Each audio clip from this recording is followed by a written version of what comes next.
Hello and happy Thursday. Welcome to another video. Welcome actually to a new series that I'm starting and I'm very excited for. I have done so much research and planning for the series, so I hope that it helps you in some way, shape, or form. In this series, I'm pulling from my own personal experiences as well as things that I've learned from my parents and certain books that I've read, and I just hope that this series can help you in the same ways that it has helped me. As you can tell by the title of this video, we are talking about how to reinvent yourself. If you're like me, then you kind of feel the need to do an identity change every few weeks or months.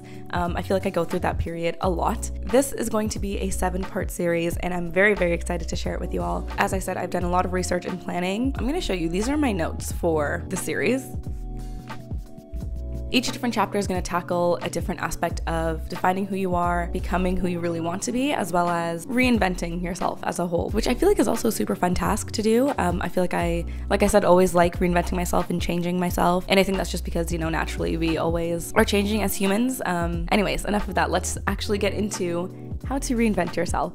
So first, I wanted to talk about what this whole series is actually about. This series is finally becoming who you want to be. I feel like a lot of the time it's so easy to just sit around and wait and you kind of just let life pass by. I feel like I always see those quotes and it's like, you start today, your future self will thank you. And it's definitely very true. Like if, you know, you started becoming the person that you wanted in just little ways, if you started doing that today, you would obviously see a difference within, you know, a few weeks. I feel like the time is passing by anyway, so why not use it to be who you want to be? So yeah, I mean, this series is about reinventing yourself, but it's also about being comfortable with who you really are and your core values and beliefs, while also working towards building your ideal self and becoming the person that attracts everything that you desire and deserve. So first, let's talk about why it's so important to do this. I feel like, as I said, like we just change as people, as you know, we grow naturally, and I feel like it's kind of important that we are exploring those new parts of ourselves and our identity and kind of taking a step back and looking at our lives and seeing what serves us and what doesn't anymore. I feel like there's also just that constant need of learning. So I feel like that's why it's also important to kind of see what your values are, if they still align with your core values and who you want to be as a person. I just think in general it's just important to adapt to everything that's kind of changing in your life, you know, whether it be a good change or a bad change. I think in general it's, like I said, just taking a step back, looking at your life, seeing what serves you, what doesn't anymore, what has changed, what you would like to change about it, while still sticking to your core values,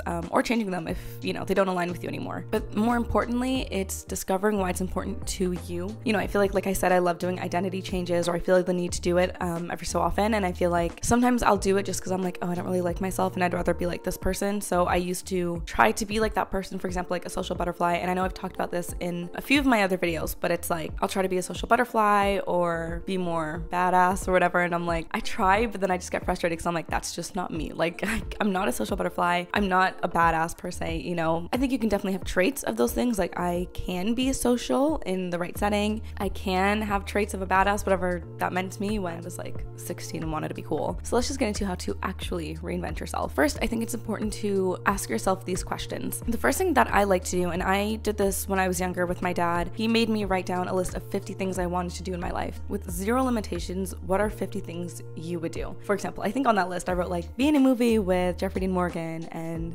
be in Fast and Furious 13, like just things that I wanted. Also things like travel to Mexico, direct a short film, things like that. So just writing things that you want to accomplish, 50 things that hold some value to you and that you would love to do in your life if you could. And then after that, you're going to write down a number beside it. You're going to write either 1, 5, or 10. And those numbers stand for the number of years that it will take for you to accomplish that. For example, tour Europe. I could do 5 beside that because it probably won't happen in 1 year if I'm being realistic. I won't have the money to do the things that I want to do. But, you know, between 1 to 5 years, it's definitely doable. Another example is if I wrote direct another short film, that could easily be done in 1 year. So I put a 1 beside that. Go down the list, writing the number 1, 5, or 10. Then when you're done doing that, and it might take a while, it's okay. Like, I feel like it's a little daunting to write 50 things that you want to do, or it can be at least. But again, just take all the limitations out of your head and just write it down. But I think it's also super fun because by then you're already tapping into what your desires are and what you want to do in your time here. And if you realize that there's a lot of traveling on that, then maybe you're an explorer and you want to dedicate your life to traveling and maybe change careers that allow you to travel, you know, things like that. So I think it's a super fun activity that kind of helps you with shaping your values as a person. Then after that, you're going to write down all of your number ones on a separate sheet of paper and keep both of these lists and tuck it away somewhere that you're not going to forget. I'd recommend journaling it. As we know, I love journaling. I made a whole video dedicated to it, which will be in the description below, but I would journal, just put it somewhere because I feel like lists like this often get misplaced, especially especially if it's a single sheet of paper, but write it down, keep it somewhere that you will remember. Then taking that second list and looking at everything that is doable in 1 year. If you could accomplish just one thing on that list, what would it be? And that is going to be your focus for the next month. Alternatively, it can be your focus for the next 3 months, and that's based off of my understanding and my interpretation of the 12-week year, which is a really good book. I really liked it. I think it kind of helps with developing habits, and it changed my perspective on how to build habits,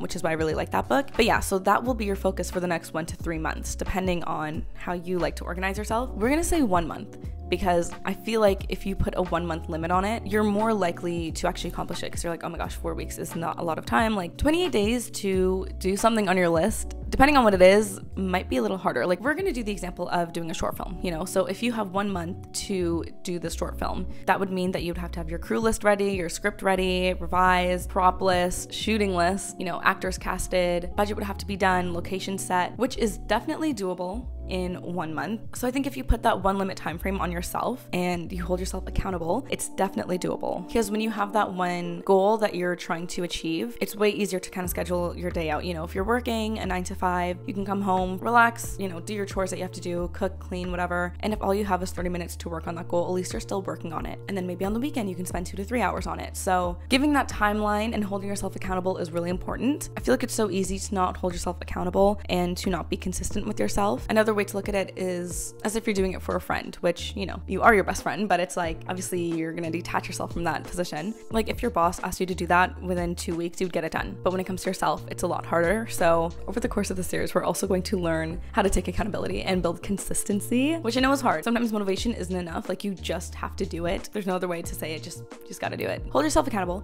Do what you got to do. If you only have 30 minutes to work on this goal a day, then do it. Wake up 30 minutes earlier if you have to. Do what you have to do to achieve this one goal, because it's really just one goal out of a whole list of 50. And you definitely have more goals than that, but you can do it. Another important thing that I learned from my dad is defining your why. Once your why becomes clear, it doesn't really matter how you do it, you know, like it's just gonna come to fruition. Like for me, when I told him like, I want to do a short film, I don't know how, like it's so hard, blah, blah, whatever. He was like, okay, why do you want to create a short film? And I went into it with detail. I journaled about it. I was really thinking about it. And, you know, obviously there were a lot of other things that came into play. Like I went to film school, I met some amazing people that, you know, were luckily my crew and were just amazing at their jobs. And I love them, every single one of them. But the how isn't as important as the why, because once you define your why, that's your motivation to keep going, you know, like just define your why. It is so important just for this one goal. You know, you don't have to go down the list of all of your ones. You can if you want to, but definitely for this one goal, define your why, because it just reminds you of why you're doing this for yourself and how this will benefit you and your future. My next tip, and something that I love doing, and I feel like it's obviously so popular, is another way to kind of keep your motivation going is defining what era you're entering. I love looking at my life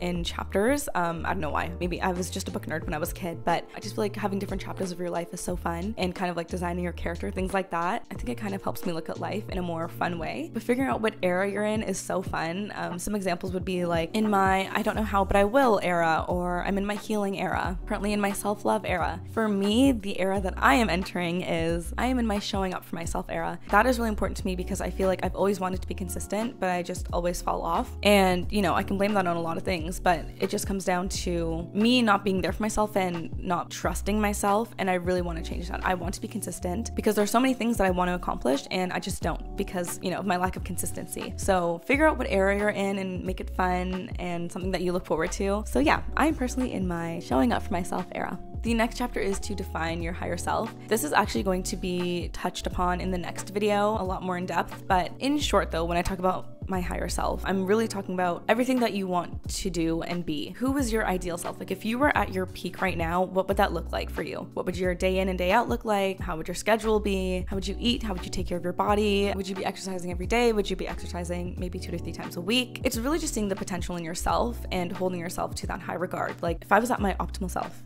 this is what my day would look like. This is my accomplishments that I would have had already. These are the ones I'd be working towards. Just looking at things like that. 4 key questions that you can ask yourself are: 1, how do people define you right now? 2, how do you define yourself? 3, how do you want people to define you? And finally, 4, how do you want to define yourself? Those questions can definitely help you with defining your higher self and seeing what it is that you actually want to accomplish and how you want to present yourself and kind of be perceived, which I think is obviously a huge thing in reinventing yourself. You know, you're doing it because you want to change something about yourself or maybe the way you're perceived, but it really should just be about yourself and, you know, changing for the right reasons. I say changing, but it's more like maybe altering those bad habits is a better way of looking at it. But for example, building that consistency, going to the gym, eating healthier, taking care of yourself, things like that. Another important tip that I want to talk about is changing your environment. I know that's a lot easier said than done. I know sometimes it feels like it's impossible to do, but there are a lot of little things you can do. You know, when I was younger, I'm not going to get into it, but when I was younger, I did want to change my environment for certain reasons, but it was hard because I was like 17 and I was like, I can't move out, so I really can't change my environment. And I always watch those videos and they're like, oh, how to move out at 17, blah, blah, this, that. And I'm like, I can't even put my name on the lease, so I don't know how I'm supposed to move out at 17, you know, but there are little things that you can do. For example, for me, I used to live in the basement, and when my brother moved out, I immediately wanted to move upstairs. And my mom was like,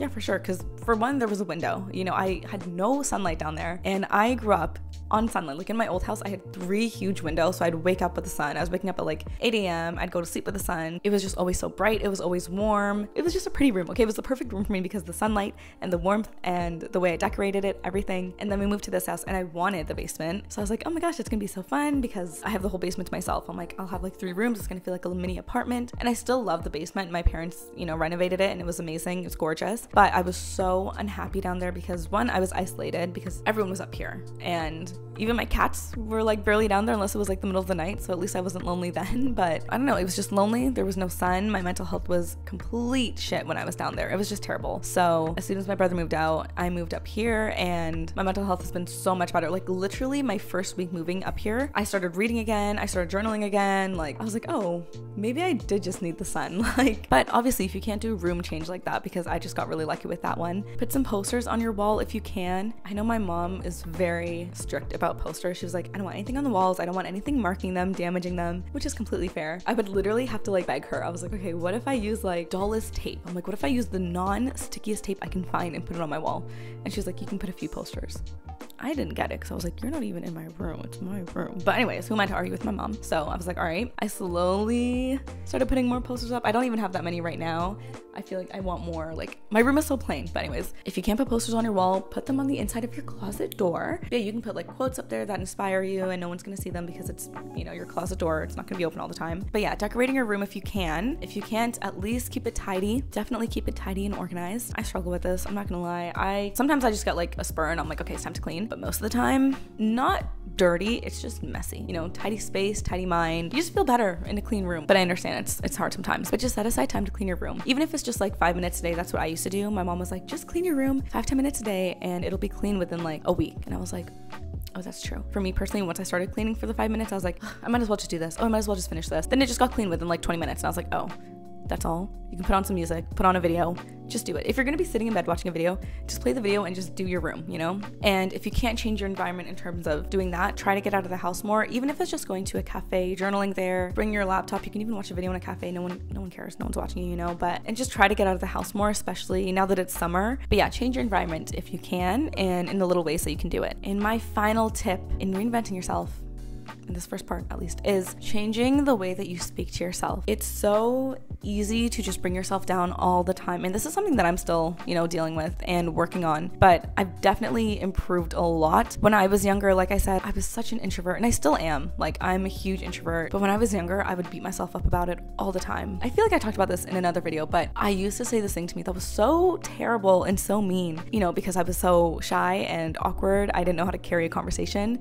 So I'd be like, oh, if a conversation died when it came to me, in my head, I'd be like, oh, you're so stupid. Conversations go to you when they want to die. And I was like, looking back, I'm like, that was so harsh. I was just shy. Like, that's just who I was. I don't know. I feel like I was so hard on myself and I still am. There's still a lot of things that I'm struggling with. Trying to be kinder to yourself and understanding the importance of your words. I feel like a big one is like body issues. You know, I feel like everyone deals with that. I feel like a good rule of thumb is don't say to yourself what you wouldn't say to your best friend. Like if your pants don't fit like they used to, because I ran into that problem. A lot of my pants don't fit me anymore. I talked about this before too, but a big part of that is because of my PCOS, right? So sometimes my pants just don't fit. And I know a lot of people struggle with body dysmorphia. And if you also have PCOS, if you have like a condition that genuinely makes your weight fluctuate. It's hard because, you know, one week I'm like, oh, like I look so good, like these pants look so good on me, and then the next week I'm like, I can't even do the button up, you know, and I say really mean things to myself. Like I said, don't say to yourself what you wouldn't say to your best friend. So if your friend didn't fit into a pair of pants, I doubt you're gonna look at them and be like, you're actually disgusting and vile to look at right now. So don't say that to yourself, you know, just little things like that. Be nice to yourself. And I feel like that also is like how you talk to yourself, and setting those boundaries within yourself already is going to change the way that people talk about you. You know, for example, I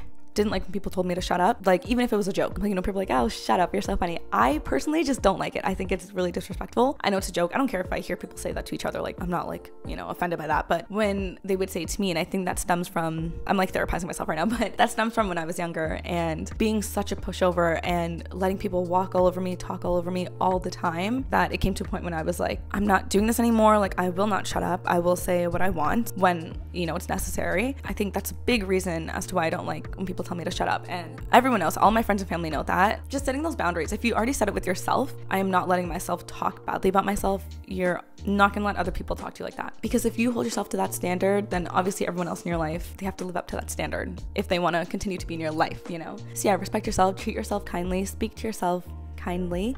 Those are the few tips that I have on how you can reinvent yourself today. As I said, this is a series, so I have 6 more videos coming out on this, but I just wanted to share the few tips that I had, and I really hope this video helped you. You know, I'm really excited about this series because it's just about showing up for yourself, building consistency in your life, and being comfortable and confident with who you already are. And as I said, looking at the things that you want to change in your life to elevate your life and make your life better, and achieving those goals that you definitely deserve and, you know, desire, realizing who you are and stepping into your highest self, that person that can accomplish everything and will accomplish anything that you want to. That is the end of this video. Thank you so much for watching. I hope you enjoyed. If you're gonna take away anything from this video and you're following along in the series, as I said, there's 6 more videos, but before you watch the next video, when it's posted, which will be next Thursday, obviously, make sure you write your list of 50 things, define who your highest self is, in short, doesn't have to be super long, and changing your environment, even if it's just in a little way, even if it's putting like a little post-it right by your bed that says you can do it, I believe in you, you know, just